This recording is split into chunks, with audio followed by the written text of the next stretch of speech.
All right, YouTube, it's RULivingYou, and I need to get something off my chest because I'm pretty frustrated about it. But here we go. In June or late May, I started doing open mics. I've been writing comedy for over a decade, and I think it was May 2018 that I put my foot down and I went to a couple open mics determined to get on stage, and I chickened out two or three times that spring, summer, and I kind of put it on the shelf again. But then like April, May, March, April, May, I basically started writing a lot of comedy. It just started flowing out of me, and I thought it was better than anything I'd written before. And it actually took a few kind of catalysts. One was a guy named Jordan Peterson. He's kind of like a talking head, motivational speaker. He's considered extremely liberal, so some of you probably don't like him, but he basically has a point that he makes where he says, in today's job market, the way the economy is, and the uncertainty of keeping a job or getting a good job in the first place, and the fact that employers don't really appreciate or take care of their employees like they used to decades ago, that if you have something that you believe you should be doing or something you're working on the side that you're passionate about, that he says not taking the risk is more of a risk now than taking the risk. Because, basically the easiest way for me to put it is I'm a guy living in a van, who has a very simple life, very few responsibilities, and I'm just writing comedy. And I've been doing it for a decade. So, what's the bigger risk? Continue to sit in the van and write comedy and do odd jobs here and there when I need money and get a little bit from my online business, or get up on stage and start trying to work it all out. So it went as good as I thought it would, because I waited for so long and I wanted to be pretty much sure that it was going to go relatively well. I find that I get a little nervous, like very moderately nervous, not anything too out of control, right before I go on stage. But other than that, once I'm talking into the microphone, after 5 to 10 seconds, it all pretty much shakes out and I'm what I would consider in the zone. Obviously, I don't know anything about comedy other than studying it for the past 10 to 15 years, listen to podcasts of comedians talk about it. I actually think I do know a fair amount about comedy, but we'll just say that I don't because I'm new. But I wanted to be sure that it would essentially go well. I guess that's the kind of chicken that I am, that I didn't want to fall on my face. I did do an open mic, like 12 years ago. It was what do you call it? Like a pre-screening. It wasn't in front of the crowd. I can't think of the word. I auditioned to do an open mic at a comedy club in Raleigh. It's Laugh something. Anyway, it did not go well at all. It was basically like crickets, and they were like not good enough. So I didn't actually do the open mic. Then it took me another 11 or so years to actually jump off the cliff, so to speak. And that's how I kind of look at it.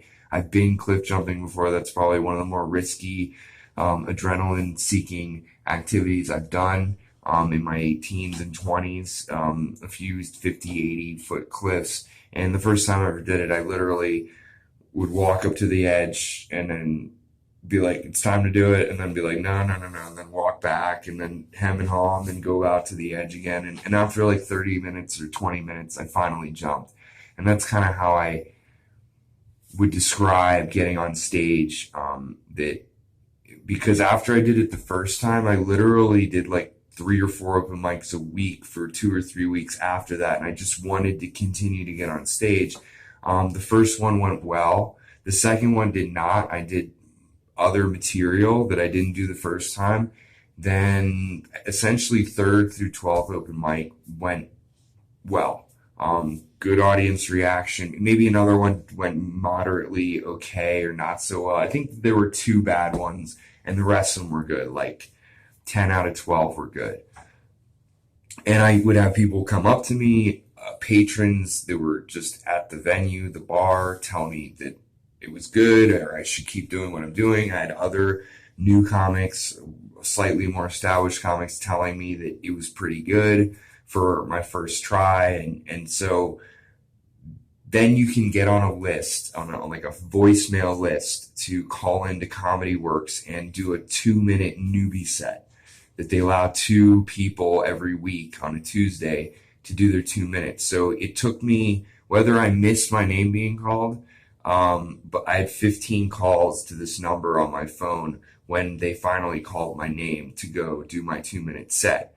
I hadn't been on stage in over 2 months, 9-10 weeks.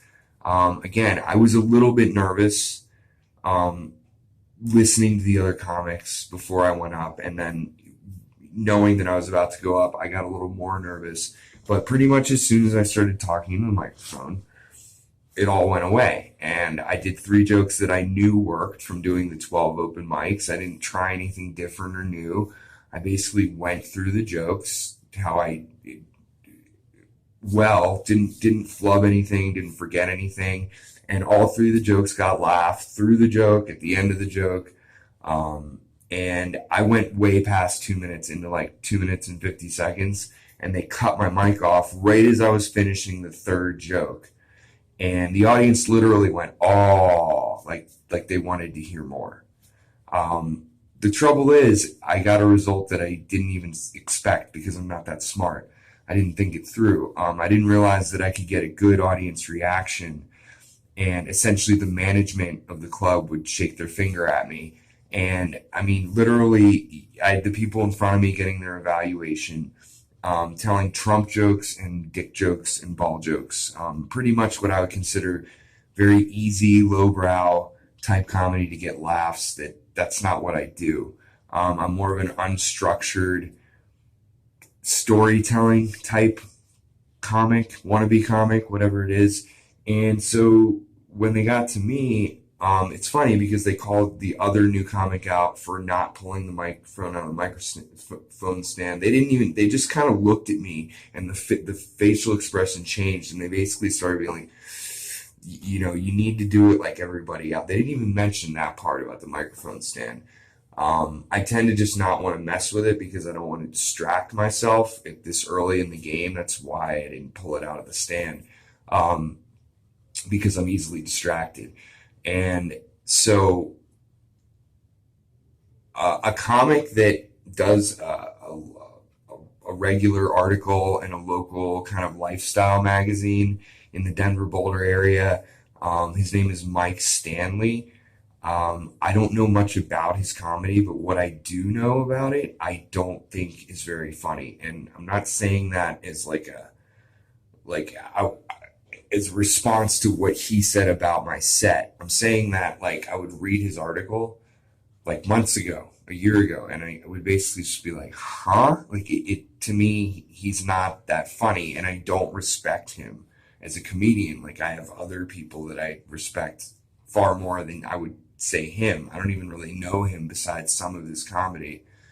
And he basically told me that I needed more structure, that I needed to be more like everybody else, telling Trump jokes and dick jokes. And I'm pretty sure that my punchlines, that my jokes are a little bit more memorable than that. I know the audience reacted well, and he had to concede to admitting that the audience reacted well, but he basically told me to keep working on it and to try again. None of the comics that I do respect are that type of structure, are that type of mold, conformed, following type, a trend, a style, a popular style of comedy. None of the comics that I respect, I would really classify as being that structured or doing that style of comedy. The problem I run into is that I can't really say anything to the management, having done 12 or 13 open mics. They're just going to tell me I don't know what I'm talking about, and it's just going to make the potential relationship for me trying again or trying to do comedy at that club much more difficult. And I can recognize that. Although I wanted to say something about like, well, if any of you guys were surrounded by all these other comics listening to the critiques, I almost wanted to say, have any of you guys read this guy's article? Because it's not funny.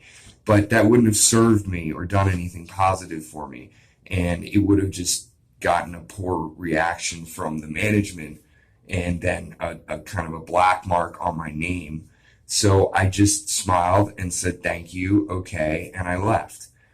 But I leave knowing that I have a problem, that I basically have gotten somewhere with the work that I put in on writing the comedy, getting on stage, working out several jokes, ones that worked, a few that didn't work, and focus on the ones that do. I mean, as far as I know, that's the process.